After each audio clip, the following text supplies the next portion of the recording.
ਜਲਿਆਂਵਾਲੇ ਬਾਗ ਦੇ ਸਾਕੇ ਤੋਂ ਪਹਿਲਾਂ ਸਮੂਚੇ ਭਾਰਤ ਦੇ ਅੰਦਰ ਜਿਸਲੇ ਬ੍ਰਿਟਿਸ਼ ਸਰਕਾਰ ਨੇ ਰੌਲਟ ਐਕਟ ਪਾਸ ਕਰ ਦਿੱਤਾ, ਜਿਸ ਦਾ ਮਕਸਦ ਇਹ ਸੀ ਕਿ ਕਿਸੇ ਵੀ ਹਿੰਦੁਸਤਾਨੀ ਨੂੰ ਬਗੈਰ ਮੁਕੱਦਮਾ ਚਲਾਏ ਉਹਨੂੰ ਜੇਲ੍ਹ ਵਿੱਚ ਰੱਖਿਆ ਜਾ ਸਕਦਾ ਹੈ।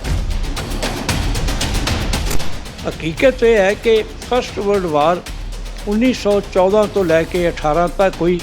ਸਾਰੇ ਹਿੰਦੁਸਤਾਨ ਦੇ ਲੋਕ ਬਹੁਤ ਸਾਰੇ ਉਹਨਾਂ 'ਚ ਭਰਤੀ ਹੋਏ। ਪੰਜਾਬੀਆਂ ਦਾ ਬਹੁਤ ਹੀ ਮਹੱਤਵਪੂਰਨ ਯੋਗਦਾਨ ਰਿਹਾ। ਪਰ ਯੁੱਧ ਜਿਸ ਵੇਲੇ ਖਤਮ ਹੋ ਗਿਆ, ਮਹਿੰਗਾਈ ਵਧਣੀ ਸ਼ੁਰੂ ਹੋ ਗਈ। ਲੋਕ ਦੁਖੀ ਹੋ ਗਏ, ਨਿਰਾਸ਼ ਹੋ ਗਏ। ਲੋਕਾਂ ਦੇ ਮਨ ਵਿੱਚ ਬ੍ਰਿਟਿਸ਼ ਸਰਕਾਰ ਦੇ ਖਿਲਾਫ ਇੱਕ ਨਵੀਂ ਆਵਾਜ਼ ਲੋਕਾਂ ਨੇ ਬੁਲੰਦ ਕੀਤੀ। ਪਰ 30 ਮਾਰਚ ਤੋਂ ਬਾਅਦ ਉਹਨਾਂ ਨੇ ਇਸ ਨੂੰ ਬਦਲ ਦਿੱਤਾ। ਸਿਰਫ ਦਿੱਲੀ ਦੇ ਵਿੱਚ ਸਵਾਮੀ ਸ਼ਰਧਾਨੰਦ ਨੇ ਇਹ ਬੜਾ ਵੱਡਾ ਜਲੂਸ ਕੱਢਿਆ ਔਰ ਇਹ ਤਰੀਕ ਜਿਹੜੀ ਬਦਲ ਕੇ 6 ਅਪ੍ਰੈਲ ਕਰ ਦਿੱਤੀ ਗਈ। ਪਹਿਲੀ ਵਾਰੀ ਭਾਰਤ ਦੇ ਇਤਿਹਾਸ ਵਿੱਚ ਸਾਰਾ ਦੇਸ਼ ਕਸ਼ਮੀਰ ਤੋਂ ਲੈ ਕੇ ਕੰਨਿਆ ਕੁਮਾਰੀ ਤੱਕ, ਗੁਜਰਾਤ ਤੋਂ ਲੈ ਕੇ ਬਰਮਾ ਤੱਕ ਇਕੱਠਾ ਹੋ ਗਿਆ ਔਰ ਸਾਰੇ ਦੇਸ਼ ਵਿੱਚ ਹੜਤਾਲ ਕੀਤੀ ਗਈ। ਅੱਜ ਅਸੀਂ ਆਏ ਹਾਂ ਜੀ ਪ੍ਰੋਫੈਸਰ ਦਰਬਾਰੀ ਲਾਲ, ਜੋ ਕਿ ਇੱਕ ਹਿਸਟਰੀ ਦੇ ਪ੍ਰੋਫੈਸਰ ਰਹੇ ਨੇ, ਸਾਬਕਾ ਸਪੀਕਰ ਰਹੇ ਨੇ, MLA ਰਹੇ ਨੇ ਔਰ ਇੱਕ ਬਹੁਤ ਹੀ ਸੁਹਿਰਦ ਇਨਸਾਨ ਨੇ। ਇਸ ਵੇਲੇ ਬਜ਼ੁਰਗੀ ਦੇ ਵਿੱਚ ਨੇ, ਲੇਕਿਨ ਉਹਨਾਂ ਕੋਲ ਜਿਹੜਾ ਖਜ਼ਾਨਾ ਹੈ ਇਤਿਹਾਸ ਦਾ, ਉਹ ਬਹੁਤ ਵੱਡਮੁੱਲਾ ਹੈ। 13 ਅਪ੍ਰੈਲ ਜਿਸ ਦਿਨ ਖਾਲਸਾ ਸਾਜਣਾ ਦਿਵਸ ਹੈ, ਉਸ ਦਿਨ ਹੀ ਜਲਿਆਂਵਾਲਾ ਬਾਗ ਦਾ ਸਾਕਾ, ਜਿਹੜੀ ਸਾਰੀ ਦੁਨੀਆ ਦੇ ਵਿੱਚ ਇੱਕ ਬਹੁਤ ਵੱਡੀ ਜਿਹੜੀ ਹੈ ਕਰੂਲਤਾ ਦੀ ਨਿਸ਼ਾਨੀ ਮੰਨੀ ਜਾਂਦੀ ਹੈ, ਉਸ ਦਾ ਵੀ ਦਿਨ ਹੈ। ਉਹਨਾਂ ਨਾਲ ਗੱਲਬਾਤ ਕਰਕੇ ਜਾਣਦੇ ਹਾਂ ਕਿ ਉਸ ਦਿਨ ਕੀ ਹੋਇਆ ਸੀ, ਕਿੰਨੇ ਲੋਕ ਉੱਥੇ ਆਏ ਸਨ, ਕਿਸ ਦੀ ਰਿਐਕਸ਼ਨ ਦੇ ਵਜੋਂ ਇਹ ਜਲਸਾ ਕੀਤਾ ਗਿਆ ਸੀ ਤੇ ਉੱਥੇ ਕਿਸ ਤਰ੍ਹਾਂ ਦਾ ਮਾਹੌਲ ਸੀ। ਆਓ ਗੱਲਬਾਤ ਕਰਕੇ ਜਾਣਦੇ ਹਾਂ। ਪ੍ਰੋਫੈਸਰ ਸਾਹਿਬ, 13 ਤਰੀਕ ਆਉਣ ਵਾਲੀ 13 ਅਪ੍ਰੈਲ ਜਿੱਥੇ ਖਾਲਸਾ ਸਾਜਣਾ ਦਿਵਸ ਹੈ, ਉੱਥੇ ਜਲਿਆਂਵਾਲੇ ਬਾਗ ਦਾ ਸਾਕਾ ਹੈ। ਜਲਿਆਂਵਾਲੇ ਬਾਗ ਦੇ ਸਾਕੇ ਦੀ ਜੇਕਰ ਗੱਲ ਕਰੀਏ ਤਾਂ 13 ਤਰੀਕ ਨੂੰ ਹੋਇਆ ਸੀ, ਲੇਕਿਨ ਇਸ ਦੀ ਰੂਪਰੇਖਾ, ਇਹਦੀ ਭੂਮਿਕਾ ਕਿਸ ਤਰ੍ਹਾਂ ਬਣੀ ਸੀ, ਕਿਉਂ ਇਹ ਕਨਵੈਨਸ਼ਨ ਕਰਵਾਈ ਗਈ ਸੀ, ਕਿਉਂ ਜਲਸਾ ਕਰਵਾਇਆ ਗਿਆ ਸੀ ਅਤੇ ਉਸ ਤੋਂ ਪਹਿਲੇ ਵੀ ਕੀ ਹੋਇਆ ਸੀ, ਉਹਦੇ ਬਾਰੇ ਥੋੜ੍ਹੀ ਜਾਣਕਾਰੀ। ਜਲਿਆਂਵਾਲੇ ਬਾਗ ਦੇ ਸਾਕੇ ਤੋਂ ਪਹਿਲਾਂ ਸਮੂਚੇ ਭਾਰਤ ਦੇ ਅੰਦਰ ਜਿਸਲੇ ਬ੍ਰਿਟਿਸ਼ ਸਰਕਾਰ ਨੇ ਰੌਲਟ ਐਕਟ ਪਾਸ ਕਰ ਦਿੱਤਾ, ਜਿਸ ਦਾ ਮਕਸਦ ਇਹ ਸੀ ਕਿ ਕਿਸੇ ਵੀ ਹਿੰਦੁਸਤਾਨੀ ਨੂੰ ਬਗੈਰ ਮੁਕੱਦਮਾ ਚਲਾਏ ਉਹਨੂੰ ਜੇਲ੍ਹ ਵਿੱਚ ਰੱਖਿਆ ਜਾ ਸਕਦਾ ਹੈ। ਇਸ ਜਗ੍ਹਾ ਉਸ ਵੇਲੇ ਰੌਲਾ ਇਸ ਗੱਲ ਦਾ ਪਿਆ ਕਿ ਨੋ ਦਲੀਲ, ਨੋ ਵਕੀਲ, ਨੋ ਅਪੀਲ। ਹਕੀਕਤ ਇਹ ਹੈ ਕਿ ਫਸਟ ਵਰਲਡ ਵਾਰ 1914 ਤੋਂ ਲੈ ਕੇ 18 ਤੱਕ ਹੋਈ। ਸਾਰੇ ਹਿੰਦੁਸਤਾਨ ਦੇ ਲੋਕ ਬਹੁਤ ਸਾਰੇ ਉਹਨਾਂ 'ਚ ਭਰਤੀ ਹੋਏ।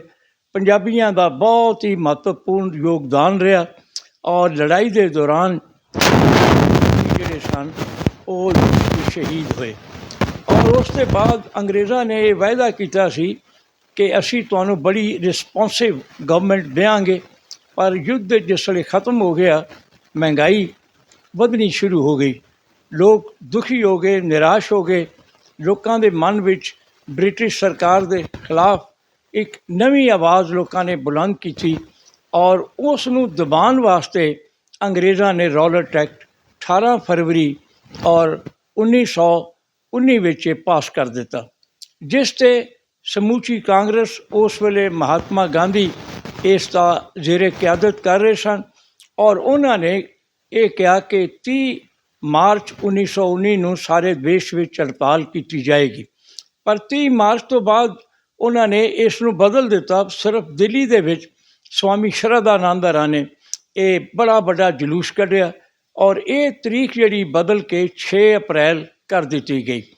ਪਹਿਲੀ ਵਾਰੀ ਭਾਰਤ ਦੇ ਇਤਿਹਾਸ ਵਿੱਚ ਸਾਰਾ ਦੇਸ਼ ਕਸ਼ਮੀਰ ਤੋਂ ਲੈ ਕੇ ਕੰਨਿਆ ਕੁਮਾਰੀ ਤੱਕ, ਗੁਜਰਾਤ ਤੋਂ ਲੈ ਕੇ ਬਰਮਾ ਤੱਕ ਇਕੱਠਾ ਹੋ ਗਿਆ ਔਰ ਸਾਰੇ ਦੇਸ਼ ਵਿੱਚ ਹੜਤਾਲ ਕੀਤੀ ਗਈ। ਹਾਲਾਂ ਹੜਤਾਲ ਦਾ ਲਫ਼ਜ਼ ਜਿਹੜਾ ਹੈ ਇਹ ਪਹਿਲੀ ਵਾਰੀ ਇਸਤੇਮਾਲ ਕੀਤਾ ਗਿਆ। ਲੋਕਾਂ ਨੇ ਆਪਣੇ ਕਾਰੋਬਾਰ ਬੰਦ ਕਰ ਦਿੱਤੇ, ਦੁਕਾਨਾਂ ਬੰਦ ਔਰ ਸਾਰਾ ਦੇਸ਼ ਜਿਹੜਾ ਸੀ ਉਹ ਇੱਕ ਸੂਤਰ ਵਿੱਚ ਪਰੋਇਆ ਗਿਆ। 6 ਅਪ੍ਰੈਲ 1919 ਭਾਰਤ ਦੇ ਇਤਿਹਾਸ ਵਿੱਚ एक बड़ा ही महत्वपूर्ण स्थान रखती है। मैं समझना कि साडा ये राष्ट्र का पहला ये जिहड़ा ਤਿਉਹਾਰ ਸੀ ਜਦੋਂ ਅਸੀਂ ਸਾਰੇ ਇਕੱਠੇ ਹੋਏ ਹਾਂ। तो 30 ਤੋਂ ਬਾਅਦ ਸਾਡੇ ਇੱਥੇ 6 ਅਪ੍ਰੈਲ ਆਈ। 6 ਤੋਂ ਬਾਅਦ ਰਾਮਨੌਮੀ ਦਾ ਸ਼ੋਭਾ ਯਾਤਰਾ ਨਿਕਲਦੀ ਸੀ। ਪਹਿਲੇ ਜਦੋਂ ਸ਼ੋਭਾ ਯਾਤਰਾ ਨਿਕਲਦੀਆਂ ਸਨ ਉਸ ਵੇਲੇ ਸਿਰਫ ਹਿੰਦੂ ਹੁੰਦੇ ਸਨ ਜਾਂ ਸਿੱਖ ਉਹਨਾਂ 'ਚ ਸਨ, ਮੁਸਲਮਾਨਾਂ ਦੀ ਪਾਰਟੀਸਪੇਸ਼ਨ ਨਹੀਂ ਸੀ। ਪਰ 1919 ਨੂੰ ਅੰਮ੍ਰਿਤਸਰ ਦੇ ਅੰਦਰ ਜਿਹੜਾ 9 ਅਪ੍ਰੈਲ ਨੂੰ ਸ਼ੋਭਾ ਯਾਤਰਾ ਕੱਢੀ ਗਈ, ਉਹਦੇ ਵਿੱਚ ਇਸ ਸ਼ੋਭਾ ਯਾਤਰਾ ਦਾ ਜਿਹੜੀ ਰਹਿਨੁਮਾਈ ਸੀ ਉਹ ਇੱਕ ਬੜਾ ਹੀ ਕਾਬਲ ਮੁਸਲਮਾਨ ਡਾਕਟਰ ਹਾਫਿਜ਼ ਮੁਹੰਮਦ ਬਸ਼ੀਰ ਕਰ ਰਹੇ ਸਨ। ਘੋੜੇ 'ਤੇ ਚੜ੍ਹ ਕੇ ਅੱਗੇ ਅੱਗੇ, ਉਸ ਤੋਂ ਬਾਅਦ ਕਿ ਪੈਦਲ ਚੱਲਣ ਵਾਲੇ, ਫਿਰ ਸਾਈਕਲਾਂ ਵਾਲੇ, ਫਿਰ ਫਿਟਫਿਟੀ ਵਾਲੇ, ਫਿਟਫਿਟੀਆ ਯਾਨੀ ਮੋਟਰਸਾਈਕਲ 'ਤੇ ਚੜ੍ਹ ਕੇ ਚੱਲਣ ਵਾਲੇ, ਬਹੁਤ ਦੂਰ ਤੱਕ ਲੰਬਾ ਜਲੂਸ ਸੀ। ਔਰ ਲਾਸਟ ਦੇ ਵਿੱਚ ਮੁਸਲਮਾਨਾਂ ਨੇ ਟਰਕਿਸ਼ ਲਿਬਾਸ ਪਾ ਕੇ ਮਗਰ ਉਹ ਨਾਅਰੇ ਮਾਰ ਰਹੇ ਸਨ। ਸਾਰੇ ਜਲੂਸ ਦੇ ਅੰਦਰ, ਸ਼ੋਭਾ ਯਾਤਰਾ ਦੇ ਅੰਦਰ ਨਾਅਰਾ ਵੱਜਦਾ ਸੀ, ਰਾਜਾ ਰਾਮਚੰਦਰ ਮਹਾਰਾਜ ਕੀ ਜੈ, ਗਾਂਧੀ ਜੀ ਕੀ ਜੈ, ਕਿਚਲੂ ਜੀ ਕੀ ਜੈ, ਸਤਿਪਾਲ ਕੀ ਜੈ। ਔਰ ਇਹ ਸਾਰਾ ਨਜ਼ਾਰਾ ਜਿਹੜਾ ਉਹ DC ਅੰਮ੍ਰਿਤਸਰ ਆਲੂ ਵਾਲੇ ਕਟਲੇ 'ਚ ਖੜਾ ਹੋ ਕੇ ਦੇਖ ਰਿਹਾ ਸੀ। ਉਸ ਵੇਲੇ ਸਾਡੇ ਰਿਵਾਜ ਸੀ ਕਿ ਕੋਈ ਵੀ ਸ਼ੋਭਾ ਯਾਤਰਾ ਜਾਂ ਜਲੂਸ ਨਿਕਲਦਾ ਸੀ ਉਹ ਸ਼੍ਰੀ ਹਰਿਮੰਦਰ ਸਾਹਿਬ ਦੇ ਅੱਗੇ ਮੱਥਾ ਟੇਕ ਕੇ ਫਿਰ ਸ਼ਹਿਰ ਦੇ ਵਿੱਚ ਦਾਖਲ ਹੁੰਦਾ ਸੀ। ਔਰ ਇਹ ਵੀ ਉਹਨਾਂ ਦੇ ਅੱਗੋਂ ਦੀ ਨਿਕਲ ਕੇ ਕਟਰਾ ਆਲੂ ਵਾਲੀਆਂ ਤੋਂ ਹੋ ਕੇ ਇਹ ਜਿਸ ਵੇਲੇ ਇਹ ਅੱਗੇ ਪਹੁੰਚਿਆ, ਇਹ ਜਿਸ ਵੇਲੇ ਜਿੱਥੇ ਮਲਕਾਂ ਵਾਲਾ ਬੁੱਤ ਹੈ, ਅੱਜ ਤਾਂ ਮਲਕਾਂ ਦੀ ਮੂਰਤੀ ਨਹੀਂ, ਮੈਂ ਉਹ ਮੂਰਤੀ ਉਹਨਾਂ ਦੀ ਦੇਖੀ ਹੈ, ਸੰਗਮਰਮਰ ਦੀ ਮੂਰਤੀ ਸੀ, ਬਹੁਤ ਖੂਬਸੂਰਤ ਲੱਗੀ ਸੀ, ਜਿਹਨੂੰ ਬਾਅਦ 'ਚ ਇੱਥੋਂ ਹਟਾ ਕੇ ਅਤੇ ਭੇਜ ਦਿੱਤਾ ਗਿਆ ਸੀ ਪਟਿਆਲੇ। ਤਾਂ ਜਿਸ ਵੇਲੇ ਇੱਥੇ ਜਲੂਸ ਪਹੁੰਚਿਆ ਤਾਂ ਲੋਕਾਂ ਨੇ, ਇੱਕ ਆਦਮੀ ਦੌੜ ਕੇ ਇੱਕ ਪਾਣੀ ਦੀ ਗੜਵਾ ਲੈ ਆਇਆ। ਉਹਨੇ ਕਿਹਾ ਜੇ ਸਾਰੇ ਤੁਸੀਂ ਇਮਾਨਦਾਰ ਹੋ ਮੁਲਕ ਦੀ ਆਜ਼ਾਦੀ ਵਾਸਤੇ ਅਤੇ ਸਾਰੇ ਥੋੜ੍ਹਾ ਥੋੜ੍ਹਾ ਇਹਦੇ 'ਚੋਂ ਪਾਣੀ ਪੀਓ। ਲੋ, ਹੈਰਾਨਗੀ ਦੀ ਗੱਲ ਹੈ ਕਿ ਸਾਰੇ ਬੜੇ ਬੜੇ ਨੇਤਾ ਸਾਰਿਆਂ ਨੇ ਇੱਕੋ ਬਰਤਨ ਦੇ ਵਿੱਚ ਉਸ ਵੇਲੇ ਪਾਣੀ ਪੀ ਕੇ ਕਸਮ ਖਾਧੀ ਕਿ ਅਸੀਂ ਮਿਲ ਕੇ ਚੱਲਾਂਗੇ ਔਰ ਦੇਸ਼ ਨੂੰ ਆਜ਼ਾਦ ਕਰਵਾਵਾਂਗੇ। ਇਹ ਇੱਕ ਅਲੌਕਿਕ ਦ੍ਰਿਸ਼ ਸੀ। ਐਡਾ ਵੱਡਾ ਜਲੂਸ ਜਾਂ ਸ਼ੋਭਾ ਯਾਤਰਾ ਇਸ ਤੋਂ ਪਹਿਲਾਂ ਕਦੀ ਨਹੀਂ ਸੀ ਨਿਕਲੀ। ਔਰ ਸ਼ਾਮ ਨੂੰ ਸਾਰਾ ਮਸਲਾ ਜਿਹੜਾ ਸੀ ਹੱਲ ਹੋ ਗਿਆ। ਪਰ DC ਜਿਹੜਾ ਅੰਮ੍ਰਿਤਸਰ ਸੀ ਉਹਨੇ ਜਨਰਲ ਜਿਹੜਾ ਓਡਵਾਇਰ ਸੀ ਉਹਨੇ ਰਿਪੋਰਟ ਇਹ ਦਿੱਤੀ ਕਿ ਹਿੰਦੂ, ਮੁਸਲਮਾਨ, ਸਿੱਖ, ਈਸਾਈ ਸਾਰੇ ਇਕੱਠੇ ਹੋ ਗਏ ਨੇ, ਇਹਨਾਂ ਦਾ ਕੋਈ ਇੰਤਜ਼ਾਮ ਕਰਨਾ ਪਏਗਾ। ਦੂਸਰੇ ਦਿਨ 10 ਤਰੀਕ ਸੀ ਔਰ ਸਵੇਰੇ 10 ਵਜੇ ਡਾਕਟਰ ਸੈਫੂਦੀਨ ਕਿਚਲੂ ਔਰ ਡਾਕਟਰ ਸਤਿਪਾਲ ਨੂੰ ਡਿਪਟੀ ਕਮਿਸ਼ਨਰ ਨੇ ਆਪਣੇ ਘਰ ਬੁਲਾਇਆ ਔਰ ਉਹਨਾਂ ਨੂੰ ਉੱਥੇ ਅਰੈਸਟ ਕਰਕੇ ਧਰਮਸ਼ਾਲਾ ਭੇਜ ਦਿੱਤਾ ਗਿਆ। ਜਿਉਂ ਹੀ ਇਹ ਖਬਰ ਸ਼ਹਿਰ ਵਿੱਚ ਪਹੁੰਚੀ ਤਾਂ ਸਾਰੇ ਲੋਕ ਗਲੀਆਂ ਕੂਚਿਆਂ 'ਚੋਂ ਨਿਕਲ ਕੇ ਸੜਕਾਂ 'ਤੇ ਆ ਗਏ। ਹਾਲ ਬਾਜ਼ਾਰ ਤੋਂ ਨਿਕਲ ਕੇ ਪੁਲ 'ਤੇ ਪਹੁੰਚ ਗਏ, ਜਿਹਨੂੰ ਅੱਜ ਭੰਡਾਰੀ ਪੁਲ ਕਹਿੰਦੇ ਆ, ਉਸ ਵੇਲੇ ਦਾ ਨਾਂ ਲੋਹੇ ਵਾਲਾ ਪੁਲ ਸੀ। ਔਰ ਇਸੇ ਤਰ੍ਹਾਂ ਜਿਹੜਾ ਮਹਾਸ਼ਾ ਰਤੋ ਚੌਧਰੀ ਬੁੱਗਾ ਮੱਲ, ਉਹਨਾਂ ਨੇ ਬਹੁਤ ਵੱਡਾ ਇੱਕ ਜਲੂਸ, ਲਾਲਾ ਦੁਨੀ ਚੰਦ ਵੀ ਸੀ, ਉਹ ਐਟੀਸਨ ਪਾਰਕ ਜਿਹੜਾ ਗੋਲ ਬਾਗ ਦੇ ਵਿੱਚ ਇਕੱਠੇ ਹੋਏ ਔਰ ਉਹ ਉੱਥੋਂ ਚੱਲ ਕੇ ਅਤੇ ਜਿਹੜਾ ਪੌੜੀਆਂ ਵਾਲਾ ਪੁਲ ਸੀ ਜਿਹਨੂੰ ਫੁੱਟ ਬ੍ਰਿਜ ਕਹਿੰਦੇ ਆ, ਉੱਥੇ ਪਹੁੰਚ ਗਏ।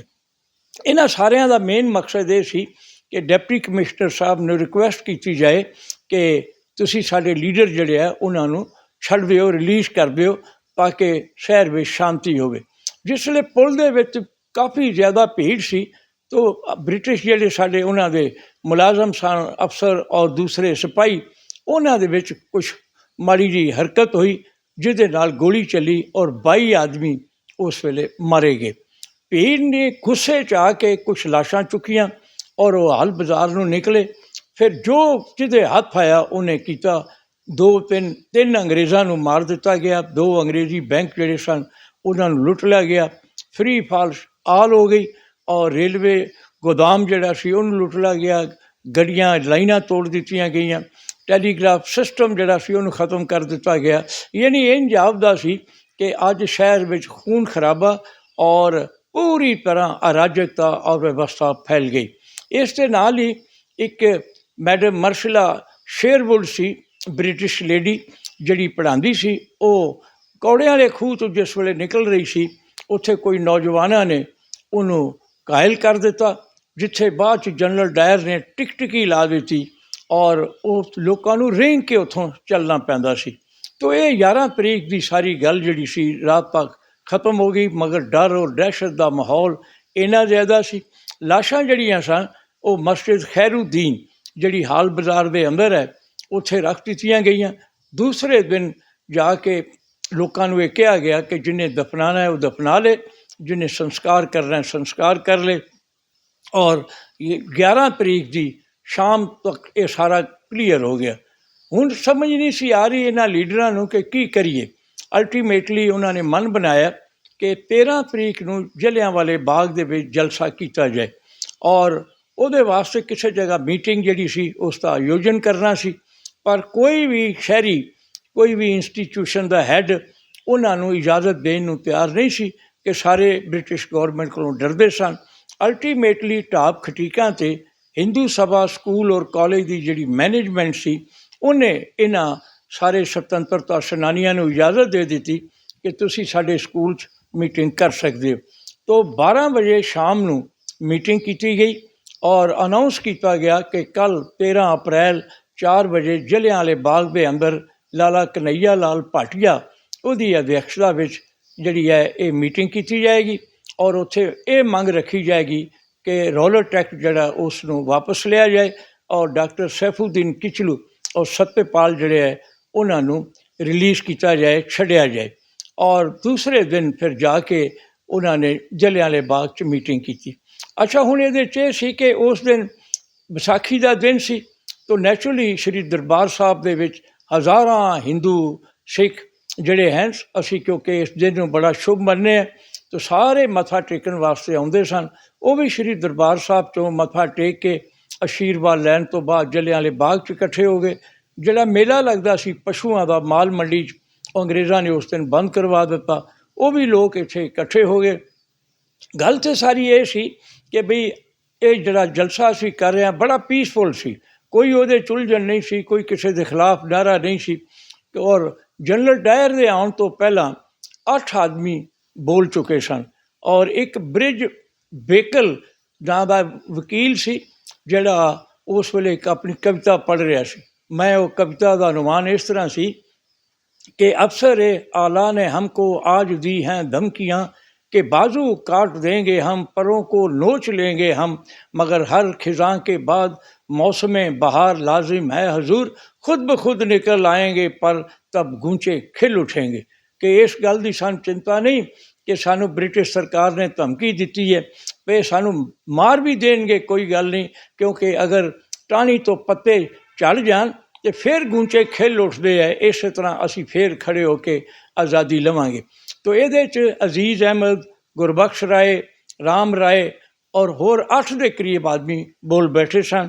तो जिसले जनरल डायर अपने बंदियां नूं लै के वो छोटी जी गली के अंदरों निकल के सामने गया, तो क्योंकि जिहड़े लीडर सन उन्हां दी पिठ सी इस पासे, लोकां दा जिहड़ा चेहरा इस पासे सी, तो लोगों ने आवाज़ दी आगे आगे आगे इस तरह के नारे वजे और नाल उन्हें बगैर वार्निंग दित्तियां जनरल डायर ने गोली चला दी। लोगों ने समझा कि ये फुकियां मारदा पिया, तो फिर आवाज़ आई फुकियां फुकियां, पर इमीडिएटली जिसले गोलियां चलनियां शुरू हो गई, लोग मरन लग पे, जख्मी होने लग पे, फिर भगदड़ मच गई। भगदड़ जिसले मची फिर लोग नशे पिछा नूं जड़ी जड़ी गली पिछले पासे दौड़े। तुसीं देखो जलिआंवाले बाग के अंदर दूर दूर तक गोलियां दे निशान ने। कई लोग उत्थे चढ़ के दरवाज़ियां तो गली पार करना चाहते सन, पर उत्थे गोली वजी वो मर गए। कुछ दौड़ते खूह च विच सी उत्थे डिग पे, क्योंकि ये जिहड़ा बाग सी ये जलियां दा बाग सी। हिम्मत सिंह एक सरदार नाभा दा महाराजे दा ये प्राइम मिनिस्टर सी और महाराजा रणजीत सिंह दा भी ये एडवोकेट रहा। तो इन्हां दा सारा बाग सी। बाग के अंदर कोई लम्मी चौड़ी गल नहीं सी, ये तो कूड़ा ही लोग आले दुआले सुटते सन, या दोपहर के वेले सर्दियां नूं लोग उत्थे धुप सेकन चले जाते सन, या लोगों ने शाम नूं बैठ के बजुर्गों ने अपना वक्त कटते सन। तो इस तरह करके सारी घटना हुई। मज़े की गल है कि शाम नूं जदों इत्थे गोली चली है तो 11 तरीक रात नूं उसले किला गोबिंदगढ़ दे विच मीटिंग हुई, जिहदे च उसले फैसला किया लै रहे सन ਕਿ ਲੋਕਾਂ ਨੂੰ ਨਿਯੰਤਰਣ 'ਚ ਕਰਨ ਵਾਸਤੇ ਕੀ ਕਰੀਏ। ਉਹਨਾਂ ਕਿਹਾ ਕਿ ਸ਼ਹਿਰ 'ਚ ਬੰਬਾਰਡਮੈਂਟ ਕਰ ਦਿੱਤੀ ਜਾਵੇ। ਉਸ ਵੇਲੇ ਖਾਲਸਾ ਕਾਲਜ ਦੇ ਪ੍ਰਿੰਸੀਪਲ ਸਨ ਮਿਸਟਰ ਵਾਦਨ, ਔਰ ਉਹਨਾਂ ਨੇ ਕਿਹਾ ਕਿ ਇਹਦੇ ਨਾਲ ਬੜਾ ਭਾਰੀ ਨੁਕਸਾਨ ਹੋਏਗਾ, ਕਿਉਂਕਿ ਸਾਡੀਆਂ ਫੌਜਾਂ ਦੇ ਵਿੱਚ ਪੰਜਾਬੀ ਬਹੁਤ ਤਾਦਾਦ 'ਚ ਹੈ, ਵਿਸ਼ੇਸ਼ ਕਰਕੇ ਸਿੱਖ ਹੈ, ਔਰ ਸਾਡੇ ਸ਼੍ਰੀ ਦਰਬਾਰ ਸਾਹਿਬ ਔਰ ਆਲੇ ਦੁਆਲੇ ਬਰਬਾਦੀ ਹੋਏਗੀ, ਤਾਂ ਬਿਹਤਰ ਹੈ ਕੰਮ ਨਾ ਕੀਤਾ ਜਾਏ। ਫਿਰ ਇਸ ਨੂੰ ਵਿਡਰਾ ਕਰ ਲਿਆ ਗਿਆ, ਪਰ ਮਾਰਸ਼ਲ ਲਾ ਦਿੱਤਾ ਗਿਆ। ਜਲਿਆਂਵਾਲੇ ਬਾਗ ਜਿਹੜੇ ਲੋਕ ਜ਼ਖਮੀ ਹੋ ਗਏ, ਉਹਨਾਂ ਨੂੰ ਕਿਸੇ ਨੂੰ ਬਾਹਰ ਜਾਣ ਦੀ ਇਜਾਜ਼ਤ ਨਾ ਦਿੱਤੀ ਗਈ, ਉਹਨਾਂ ਦਾ ਇਲਾਜ ਕਰਨ ਵਾਸਤੇ ਕੋਈ ਨਾ ਆਇਆ। ਸਾਰੀ ਰਾਤ ਲੋਕ ਉੱਥੇ ਤੜਫਦੇ ਰਹੇ, ਔਰ ਪਾਣੀ ਕਰਕੇ ਕਈ ਆਪਣੀ ਜਾਨ ਦੇ ਬੈਠੇ। ਇਹ ਐਡਾ ਵੱਡਾ ਹਾਦਸਾ ਸਾਡੇ ਇਤਿਹਾਸ ਵਿੱਚ ਹੋਇਆ, ਬਲਕਿ ਦੁਨੀਆ ਦੇ ਇਤਿਹਾਸ ਵਿੱਚ ਹੋਇਆ, ਜਿਹਦੇ ਨਾਲ ਜਿਸ ਵੇਲੇ ਖਬਰ ਇਹ ਪਹੁੰਚੀ ਹਿੰਦੁਸਤਾਨ ਦੇ ਅੰਦਰ, ਮਹਾਤਮਾ ਗਾਂਧੀ ਨੂੰ ਜਿਹੜੀ ਉਪਾਧੀ ਸੀ ਉਹਨਾਂ ਉਹ ਵਾਪਸ ਕਰਤੀ। ਰਵਿੰਦਰ ਨਾਥ ਟੈਗੋਰ ਨੇ ਨਾਈਟਹੁੱਡ ਜਿਹੜੀ ਸੀ ਉਹਨਾਂ ਨੂੰ ਮਿਲੀ ਉਹ ਛੱਡ ਦਿੱਤੀ। ਇਸੇ ਤਰ੍ਹਾਂ ਮੁਹੰਮਦ ਅਲੀ ਜਿੰਨਾ ਜਿਹੜਾ ਸੀ, ਜਿਹਨੇ ਪਾਕਿਸਤਾਨ ਬਾਅਦ 'ਚ ਬਣਾਇਆ, ਉਹਨੇ ਆਪਣੀ ਮੈਂਬਰਸ਼ਿਪ ਤਿਆਗ ਦਿੱਤੀ, ਔਰ ਇਸੇ ਤਰ੍ਹਾਂ ਤਾਮਿਲਨਾਡੂ ਦੇ ਕਈ ਬੰਦਿਆਂ ਨੇ ਛੱਡ ਦਿੱਤਾ। ਪੰਡਿਤ ਮੋਤੀ ਲਾਲ ਨਹਿਰੂ ਨੇ ਆਪਣੇ ਘਰ ਤੋਂ ਸਾਰਾ ਫਰਨੀਚਰ ਕੱਢ ਕੇ ਬਾਹਰ ਅੱਗ ਲਾ ਦਿੱਤੀ, ਔਰ ਇੱਕ ਪ੍ਰੋਟੈਸਟ ਸੀ। ਔਰ ਫਿਰ ਉਸ ਤੋਂ ਬਾਅਦ ਅੰਮ੍ਰਿਤਸਰ ਦੇ ਅੰਦਰ ਇੱਕ ਕਾਂਗਰਸ ਦਾ ਬੜਾ ਵੱਡਾ ਪਹਿਲੀ ਵਾਰੀ ਇੱਕ ਅਜਲਾਸ ਰੱਖਿਆ ਗਿਆ, ਜਿਹੜਾ 28, 29, 30, 31 ਨੂੰ ਛੱਡ ਕੇ ਫਿਰ ਪਹਿਲੀ ਨੂੰ ਫਿਰ ਹੋਇਆ 19 ਔਰ 20 ਦਾ ਇਹ ਅਜਲਾਸ ਸੀ, ਜਿਹਦੇ 'ਚ ਪੰਡਿਤ ਮੋਤੀ ਲਾਲ ਨਹਿਰੂ, ਮਹਾਤਮਾ ਗਾਂਧੀ, ਫਿਰ ਪੰਡਿਤ ਜਵਾਹਰ ਲਾਲ ਨਹਿਰੂ, ਸਰਦਾਰ ਪਟੇਲ, ਔਰ ਉਸ ਦੇ ਨਾਲ ਮੌਲਾਨਾ ਆਜ਼ਾਦ, ਸ਼ੌਕਤ ਅਲੀ, ਮੁਹੰਮਦ ਅਲੀ, ਡਾਕਟਰ ਹਾਫਿਜ਼ ਮੁਹੰਮਦ ਬਸ਼ੀਰ, ਫਿਰ ਬਦਰੁਲ ਇਸਲਾਮ, ਤੋਂ ਬੜੇ ਬੜੇ ਨੇਤਾ ਇੱਥੇ ਆਏ ਜਿਨ੍ਹਾਂ ਨੇ ਆ ਕੇ ਇੱਥੇ ਭਾਸ਼ਣ ਦਿੱਤੇ। ਮਗਰ ਮੈਂ ਇਹ ਕਹਿ ਸਕਦਾ ਕਿ ਜਲਿਆਂਵਾਲੇ ਬਾਗ ਦੇ ਵਿੱਚ ਸ਼ਹੀਦਾਂ ਦਾ ਜਿਹੜਾ ਖੂਨ ਸੀ, ਉਹਨੇ ਸੁਤੰਤਰਤਾ ਸੰਘਰਸ਼ ਨੂੰ ਤੀਬਰਤਾ ਪ੍ਰਦਾਨ ਕਰ ਦਿੱਤੀ, ਔਰ ਦੇਸ਼ ਅੰਗਰੇਜ਼ਾਂ ਦੇ ਬਿਲਕੁਲ ਖਿਲਾਫ ਹੋ ਗਿਆ। 1919 ਤੋਂ ਪਹਿਲਾਂ ਹਿੰਦੁਸਤਾਨ ਅੰਗਰੇਜ਼ਾਂ ਦੇ ਕੋਲ ਸੀ, ਮਗਰ 1919 ਤੋਂ ਬਾਅਦ ਹਿੰਦੁਸਤਾਨ ਮਹਾਤਮਾ ਗਾਂਧੀ ਦੇ ਕਾਬੂ ਆ ਗਿਆ, ਉਹਨਾਂ ਦੇ ਕੋਲ ਇਹ ਆ ਗਿਆ, ਔਰ ਫਿਰ ਜੋ ਗਾਂਧੀ ਜੀ ਕਹਿੰਦੇ ਰਹੇ ਉਸ ਤਰ੍ਹਾਂ ਹਿੰਦੁਸਤਾਨੀ ਕਰਦੇ ਰਹੇ। ਅਲਟੀਮੇਟਲੀ ਭਾਰਤ ਨੂੰ ਆਜ਼ਾਦੀ ਮਿਲੀ, ਔਰ ਅੱਜ ਅਸੀਂ ਸਾਰੇ ਆਜ਼ਾਦ ਦੇਸ਼ ਦੇ ਵਸਿੰਦੇ ਹਾਂ, ਔਰ ਇਹ ਸਾਰਿਆਂ ਦੀ ਖਵਾਹਿਸ਼ ਹੈ ਕਿ ਦੇਸ਼ ਸਾਡਾ ਵਿਕਾਸ ਕਰੇ, ਅੱਗੇ ਵਧੇ, ਹਰ ਆਦਮੀ ਜਿਹੜਾ ਗਰੀਬ ਹੈ ਉਹ ਵੀ ਤਰੱਕੀ ਕਰੇ, ਉਹਨੂੰ ਵੀ ਰੋਟੀ ਰੋਜ਼ੀ ਦੇ ਸਾਧਨ ਹੋਣ, ਬੱਚਿਆਂ ਨੂੰ ਐਜੂਕੇਸ਼ਨ ਮਿਲੇ, ਔਰ ਸਭ ਦੇ ਕਾਰੋਬਾਰ ਠੀਕ ਚੱਲਣ, ਮਜ਼ਬੂਤ ਮੁਲਕ ਬਣਾਈਏ, ਚੰਗੇ ਸਮਾਜ ਦਾ ਨਿਰਮਾਣ ਕਰੀਏ, ਸਾਰੇ ਧਰਮਾਂ ਦੇ ਲੋਕ ਮਿਲ ਕੇ ਚੱਲੀਏ, ਔਰ ਇੱਕ ਨਵਾਂ ਮੈਸੇਜ ਦੁਨੀਆ ਨੂੰ ਅਸੀਂ ਦਈਏ, ਜਿਹਨੂੰ ਅੱਜ ਵੀ ਪ੍ਰਧਾਨ ਮੰਤਰੀ ਜੀ ਕਹਿ ਰਹੇ ਨੇ ਕਿ ਅਸੀਂ ਵਾਸੂਦੇਵ ਕੁਟੁੰਬਕਮ, ਯਾਨੀ ਸਾਰੀ ਦੁਨੀਆ ਜਿਹੜੀ ਹੈ ਇੱਕ ਹੀ ਪਰਮ ਪਿਤਾ ਪਰਮੇਸ਼ਵਰ ਦੀ ਔਲਾਦ ਹੈ। ਇਹ ਸਾਡੇ ਗੁਰੂ ਸਾਹਿਬਾਨ ਦਾ ਪੈਗਾਮ ਹੈ, ਇਹ ਰਿਸ਼ੀ ਮੁਨੀ ਪੀਰ ਪੈਗੰਬਰਾਂ ਦਾ ਸੰਦੇਸ਼ ਹੈ, ਔਰ ਇਹਦੇ ਉੱਤੇ ਚੱਲਣਾ ਚਾਹੀਦਾ। ਕਿੰਨੇ ਕੁ ਪ੍ਰੋਫੈਸਰ ਉਸੇ ਇਕੱਠ ਸੀਗਾ, ਕਿਉਂਕਿ ਇਹ ਵੀ ਬੜੀ ਵੱਡੀ ਇਤਿਹਾਸ ਦੀ ਗੱਲ ਹੈ।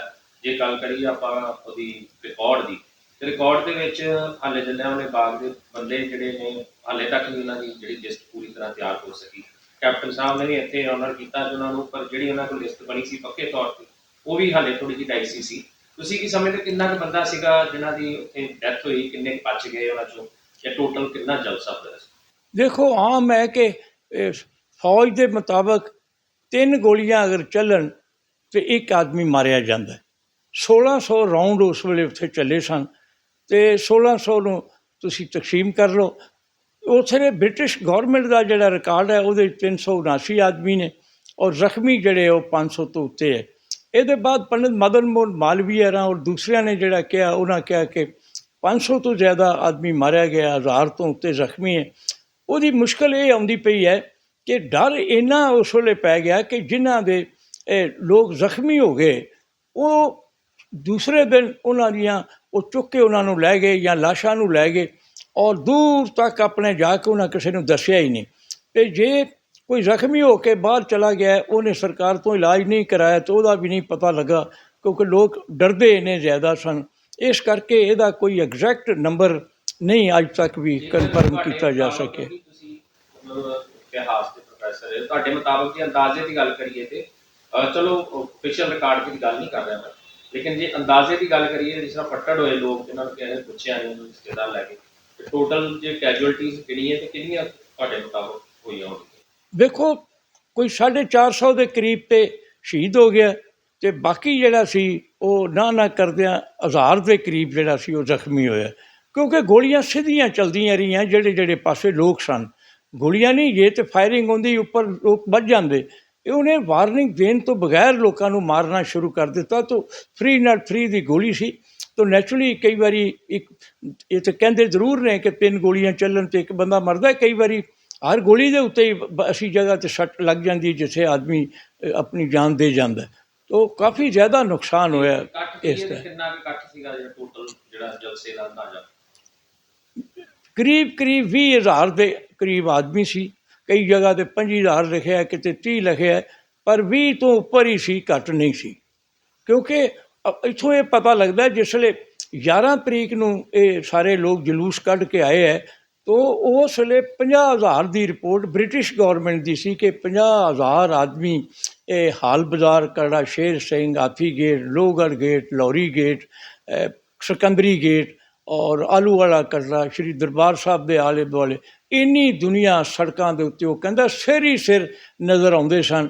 ਇੰਝ ਪਤਾ ਲੱਗਦਾ ਸੀ ਕਿ ਸਾਰਾ ਸ਼ਹਿਰ ਹੀ ਬਾਹਰ ਨਿਕਲ ਆਇਆ। ਤਾਂ ਨੈਚੁਰਲੀ ਅਗਰ ਉਦੋਂ 50,000 ਸਨ ਤਾਂ ਉੱਥੇ ਵੀ ਲੋਕ ਗਏ ਹੋਣ। ਲੋਕਾਂ ਨੂੰ ਇਹ ਪਤਾ ਨਹੀਂ ਸੀ ਕਿ ਇੱਥੇ ਗੋਲੀ ਚੱਲਣੀ ਹੈ।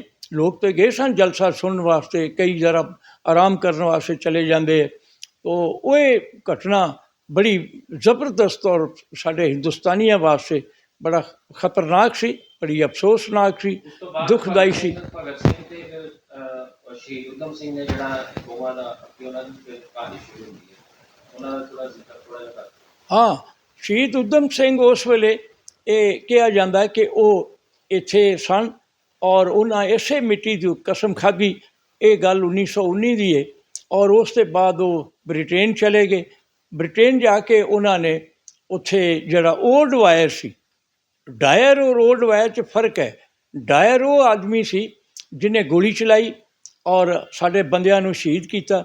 ਓਲਡ ਵਾਇਰ ਪੰਜਾਬ ਦਾ ਗਵਰਨਰ ਸੀ।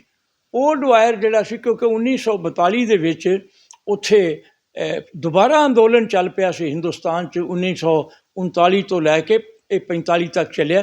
ਤਾਂ ਉਹ ਜਿਸ ਵੇਲੇ ਲੜਾਈ ਖਤਮ ਹੋਈ ਹੈ, ਉਹ ਜਿਹੜਾ ਓਲਡ ਵਾਇਰ ਗਵਰਨਰ ਸੀ, ਉਹਨੇ ਉੱਥੇ ਇੱਕ ਮੀਟਿੰਗ ਬੁਲਾਈ ਹਾਲ 'ਚ। ਉਹਨੇ ਕਿਹਾ ਕਿ ਤੁਸੀਂ ਮੈਨੂੰ ਫਿਰ ਇੱਕ ਵਾਰੀ ਭੇਜ ਕੇ ਦੇਖੋ। ਮੈਂ ਉਦੋਂ 1919 'ਚ ਹਿੰਦੁਸਤਾਨੀ ਜਿਹੜੇ ਸਨ ਸਿੱਧੇ ਕਰ ਦਿੱਤੇ ਸਨ, ਅਤੇ ਮੈਨੂੰ ਉੱਥੇ ਜਾਣ ਦਿਓ। ਤਾਂ ਉਸੇ ਵੇਲੇ ਸ਼ਹੀਦ ਊਧਮ ਸਿੰਘ ਹਰਾਂ ਨੇ ਆਪਣੀ ਕਿਤਾਬ ਜਿਹੜੀ ਸੀ ਉਹ ਖੋਲ੍ਹੀ ਔਰ ਉਹਦੇ ਵਿੱਚ ਉਹਨਾਂ ਨੇ ਪਿਸਟਲ ਸੀ ਰੱਖੀ ਔਰ ਉਹਨਾਂ ਨੇ ਫਾਇਰ ਕਰਕੇ ਉਸ ਨੂੰ ਮਾਰ ਦਿੱਤਾ। ਔਰ ਸਭ ਤੋਂ ਪਹਿਲਾਂ ਜਰਮਨ ਦੇ ਚੈਨਲ ਦੇ ਉੱਤੇ, ਰੇਡੀਓ ਸਟੇਸ਼ਨ 'ਤੇ ਅਨਾਊਂਸ ਹੋਇਆ ਕਿ ਸ਼ਾਬਾਸ਼ ਪੰਜਾਬੀਓ, ਤੁਸੀਂ ਬੜਾ ਪੁਰਾਣਾ ਬਦਲਾ ਜਿਹੜਾ ਸੀ ਉਹ ਲੈ ਲਿਆ। ਔਰ ਊਧਮ ਸਿੰਘ 'ਤੇ ਕਿੱਥੇ ਕੇਸ ਚੱਲਿਆ, ਕਰੀਬ ਇੰਨੇ ਹੋ ਗਏ ਸਨ 1919 ਅਤੇ 1942 ਇਹਦੇ ਇੰਨਾ ਟਾਈਮ ਲੱਗਾ ਉਸ ਵੇਲੇ। ਔਰ ਫਿਰ ਇਹਦੇ ਬਾਅਦ ਹੀ ਇਹ ਭਗਤ ਸਿੰਘ, ਰਾਜਗੁਰੂ, ਸੁਖਦੇਵ, ਫਿਰ ਅਸ਼ਫਾਕ ਉੱਲਾ, ਫਿਰ ਚੰਦਰ ਸ਼ੇਖਰ ਆਜ਼ਾਦ ਔਰ ਇਸੇ ਤਰ੍ਹਾਂ ਹੀ ਬਿਸਮਿਲ, ਇਹ ਸਾਰੇ ਸਨ ਇਹ ਨੌਜਵਾਨ ਇਕੱਠੇ ਹੋਏ। ਇੱਕ ਗੱਲ ਯਾਦ ਰੱਖੋ ਕਿ ਹਿੰਦੁਸਤਾਨ ਦੀ ਆਜ਼ਾਦੀ ਵਾਸਤੇ 2 ਤਰ੍ਹਾਂ ਦੇ ਲੋਕ ਸਨ। ਇੱਕ ਸੀ ਮਹਾਤਮਾ ਗਾਂਧੀ ਦਾ ਅਹਿੰਸਾਤਮਕ ਤਰੀਕੇ ਨਾਲ ਗੋਲੀ ਨਹੀਂ ਚਲਾਉਣੀ। ਇੱਕ ਸਨ ਨੌਜਵਾਨ ਜਿਹੜੇ ਸਨ, ਉਹ ਕਹਿੰਦੇ ਸੀ ਨਹੀਂ, ਅੰਗਰੇਜ਼ਾਂ ਨੂੰ ਗੋਲੀ ਚਲਾ ਕੇ ਮਾਰੋ, ਕੁੱਟੋ, ਇੱਥੋਂ ਭਜਾਓ। ਇਹ ਜ਼ੋਰ ਜ਼ਬਰ ਦੇ ਨਾਲ ਕੰਮ ਕਰਨਾ ਚਾਹੁੰਦੇ ਸਨ, ਜਿਨ੍ਹਾਂ 'ਚੋਂ ਇੱਕ ਸਵਰਕਰ ਵੀ ਸੀ, ਪੁਰਾਣਾ ਆਦਮੀ ਸੀ। ਇਸੇ ਤਰ੍ਹਾਂ ਉੱਥੇ ਅਮਰੀਕਾ ਦੇ ਅੰਦਰ ਸ਼ਿਕਾਗੋ 'ਚ, ਸੈਨ ਫਰਾਂਸਿਸਕੋ, ਉੱਥੇ ਉਹਨਾਂ ਨੇ ਇੱਕ ਸੀ ਲਾਲਾ ਸਾਡਾ ਅਰਦਿਆਲ ਐਮ.ਏ, ਔਰ ਉਹਨੇ ਇੱਕ ਗਦਰ ਪਾਰਟੀ ਬਣਾਈ ਜਿਹਦੇ ਸੋਹਣ ਸਿੰਘ ਭਖਣਾ, ਇਹ ਭਖਣਾ ਪਿੰਡ ਸਾਡਾ ਨਾਲ ਹੀ ਹੈ, ਇਹ ਜਨਰਲ ਸੈਕਟਰੀ ਸਨ। ਉਹਨਾਂ ਨੇ ਗਦਰ ਪਾਰਟੀ ਬਣਾਈ। ਇੱਥੇ ਜਦੋਂ ਕੋਈ ਫੜਿਆ ਜਾਂਦਾ ਸੀ ਗਦਰਾਈਟ, ਉਹਨੂੰ ਪੁੱਛਦੇ ਸਨ ਤੇਰਾ ਨਾਂ, ਉਹ ਕਹਿਣਾ ਮੇਰਾ ਨਾਂ ਗਦਰ। ਉਹਨੇ ਕਹਿਣਾ ਤੇਰੇ ਬਾਪ ਦਾ ਨਾਂ, ਉਹਨੇ ਕਿਹਾ ਗਦਰ। ਕਹਿੰਦਾ ਤੁਮ ਚਾਹਤੇ ਕਿਆ ਹੋ, ਕਹਿੰਦਾ ਗਦਰ। ਉਹ ਅੰਗਰੇਜ਼ ਇਸ ਗੱਲ 'ਤੇ ਘਬਰਾ ਗਏ। ਫਿਰ ਇਹ ਗਦਰਾਈਟ ਜਿਹੜੇ ਸਨ, ਇਹਨਾਂ 'ਤੇ ਕੇਸ ਚੱਲੇ ਔਰ ਇਹਨਾਂ 'ਚੋਂ 22 ਗਦਰਾਈਟ ਜਿਹੜੇ ਸਨ ਉਹਨਾਂ ਨੂੰ ਇੱਥੇ ਫਾਂਸੀ ਦੀ ਸਜ਼ਾ ਹੋ ਗਈ। 40 ਗਦਰਾਈਟ ਜਿਹੜੇ ਸਨ ਇਹਨਾਂ ਨੂੰ ਫੜ ਕੇ ਕਾਲੇ ਪਾਣੀ ਦੀ ਸਜ਼ਾ ਹੋਈ, ਕਿਉਂਕਿ ਕਾਲਾ ਪਾਣੀ 'ਚ ਉਸ ਜ਼ਮਾਨੇ ਦੇ ਵਿੱਚ ਜਾਣਾ ਭੇਜਣਾ ਕੋਈ ਸਾਧਨ ਨਹੀਂ ਸਨ। ਤਾਂ ਬੜਾ ਤੰਗ ਹੋਏ ਲੋਕ ਉੱਥੇ ਜਾ ਕੇ। ਮੈਂ ਸੈਲੂਲਰ ਜੇਲ੍ਹ 'ਚ ਵੀ ਗਿਆ ਕਾਲੇ ਪਾਣੀ, ਮੈਂ ਜਾ ਕੇ ਦੇਖਿਆ, ਉਹਨਾਂ ਦੇ ਨਾਮ ਪੜ੍ਹੇ। ਪੰਜਾਬੀ ਔਰ ਬੰਗਾਲੀ ਇਹਨਾਂ ਦੀ ਤਾਦਾਦ ਬਹੁਤ ਜ਼ਿਆਦਾ ਸੀ ਉੱਥੇ, ਔਰ ਬੜਾ ਟਾਈਮ ਉਹਨਾਂ ਨੇ ਕੱਟਿਆ। ਇਹਨਾਂ ਲੋਕਾਂ ਨੇ ਸ਼ਹਾਦਤਾਂ ਦਿੱਤੀਆਂ, ਮੁਲਕ ਆਜ਼ਾਦ ਹੋਇਆ। ਸਾਨੂੰ ਉਹਨਾਂ ਸ਼ਹੀਦਾਂ ਨੂੰ ਯਾਦ ਕਰਨਾ ਚਾਹੀਦਾ ਜਿਨ੍ਹਾਂ ਦੇਸ਼ ਵਾਸਤੇ ਆਪਣੀਆਂ ਜਾਨਾਂ ਦੇ ਗਏ। ਉਹ ਸਾਨੂੰ ਵੀ ਸੰਕਲਪ ਲੈਣਾ ਚਾਹੀਦਾ ਕਿ ਅਸੀਂ ਨਿਆਇਤ ਇਮਾਨਦਾਰੀ ਦੇ ਨਾਲ, ਸ਼ਾਇਸਤਾਨਾ ਤਰੀਕੇ ਨਾਲ, ਮੁਤਬਰਾਨਾ ਤਰੀਕੇ ਨਾਲ ਮੁਲਕ ਦੇ ਉੱਤੇ ਰਾਜ ਕਰੀਏ ਔਰ ਚੰਗਾ ਸ਼ਾਸਨ ਜਿਹੜਾ ਲੋਕਾਂ ਨੂੰ ਦਈਏ ਔਰ ਚੰਗੀਆਂ ਸਹੂਲਤਾਂ ਮੁਹੱਈਆ ਕਰੀਏ। ਸੋ ਤੁਸੀਂ ਸੁਣਿਆ ਪ੍ਰੋਫੈਸਰ ਸਾਹਿਬ ਦੀ ਜ਼ੁਬਾਨੀ ਕਿ ਕਿਸ ਤਰ੍ਹਾਂ ਦਾ ਮਾਹੌਲ ਸੀ ਉੱਥੇ, ਕਿਉਂ ਇਹ ਜਿਹੜਾ ਜਲਿਆਂਵਾਲੇ ਬਾਗ ਦੇ ਵਿੱਚ ਜਲਸਾ ਕਰਵਾਇਆ ਗਿਆ ਸੀ, ਕਿੰਨੇ ਲੋਕਾਂ ਨੇ ਇੱਥੇ ਸ਼ਮੂਲੀਅਤ ਕੀਤੀ। 20,000 ਦੇ ਲੋਕ ਜਿਹੜੇ ਉਹਨਾਂ ਦੇ ਮੁਤਾਬਕ ਉੱਥੇ ਸ਼ਮੂਲੀਅਤ ਸੀ, ਔਰ ਅਜਿਹੇ ਲੋਕ ਜਿਹੜੇ ਕਿ ਜ਼ਖਮੀ ਹੋ ਗਏ। ਅੰਗਰੇਜ਼ ਸਰਕਾਰ ਵੱਲੋਂ ਉਹਨਾਂ ਨੂੰ ਤਮਾਰਦਾਰੀ ਵਾਸਤੇ ਵੀ ਜਿਹੜਾ ਲੋਕਾਂ ਨੂੰ, ਉਹਨਾਂ ਦੇ ਰਿਸ਼ਤੇਦਾਰਾਂ ਨੂੰ ਆਉਣ ਨਹੀਂ ਦਿੱਤਾ ਗਿਆ, ਔਰ ਲੋਕ ਬਹੁਤ ਜ਼ਿਆਦਾ ਦਹਿਸ਼ਤ ਵਿੱਚ ਸਨ। ਕੀ ਹਾਲਾਤ ਬਣੇ, ਗੋਲੀ ਕਿਉਂ ਚੱਲੀ, ਰੋਲਟ ਐਕਟ ਦੇ ਖਿਲਾਫ ਜਿਹੜਾ ਇਹ ਰੱਖਿਆ ਗਿਆ ਸੀ, ਔਰ 2 ਜਿਹੜੇ ਮਾਈਨਾਸ ਸ਼ਖਸੀਅਤਾਂ ਸੀ ਉਹਨਾਂ ਨੂੰ ਰਿਹਾ ਕਰਨ ਲਈ ਇਹ ਜਲਸਾ ਕੀਤਾ ਗਿਆ ਸੀ। ਉੱਥੇ ਮਤਾ ਪਾਉਣਾ ਸੀ। ਜੋ ਅੰਗਰੇਜ਼ ਸਰਕਾਰ ਨੇ ਕੀਤਾ ਉਹ ਅੱਜ ਸਾਰੀ ਦੁਨੀਆ ਨੂੰ ਪਤਾ ਹੈ।